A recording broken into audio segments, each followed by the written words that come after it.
settings. The last time I showed you guys, they were pretty good, but they've now become slightly more outdated, and today I'm going to be showing you the new best Arsenal settings. So let's get right into the video. So we're going to start off with the settings menu, and then we're going to move on to the Roblox menu, and then we're going to move on to some like external stuff. So first, we have the display menu. I have voiceover subtitles off. As you guys can see, I have this off because it's it's more distracting if you have this on, so that's why I have it off. Next, I currently have performance stats on. That's just because I like to see my FPS. However, I do actually have an FPS counter up here, so I am going to turn this off now. Minimize view models I have on. That makes the view models less distracting, so you can see the game clearer rather than just seeing a gun. High view models I have off for obvious reasons. I do need to see the gun even if I don't want to see it too much.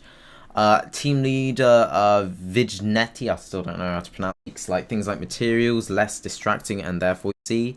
And for my crosshair, I currently have a red crosshair. There we go, let's fix that.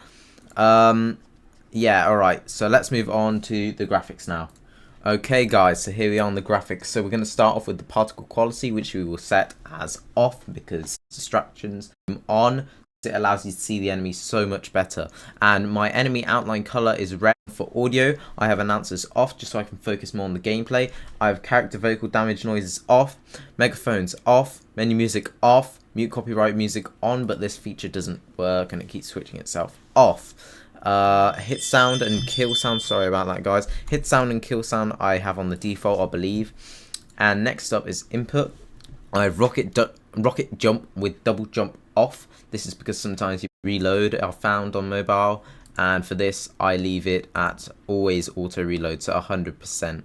And haptic feedback I have off if I'm using a controller because I feel like it's more distracting.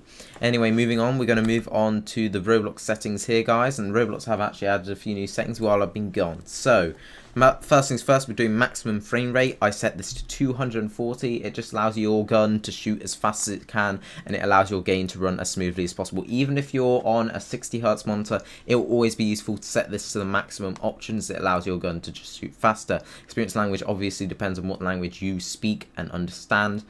And moving on, the camera sensitivity is set to 0.07. That's just what I think is useful.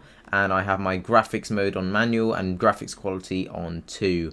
And as for the rest of these do the camera sensitivity is set to 0.07. That's just what I think is useful.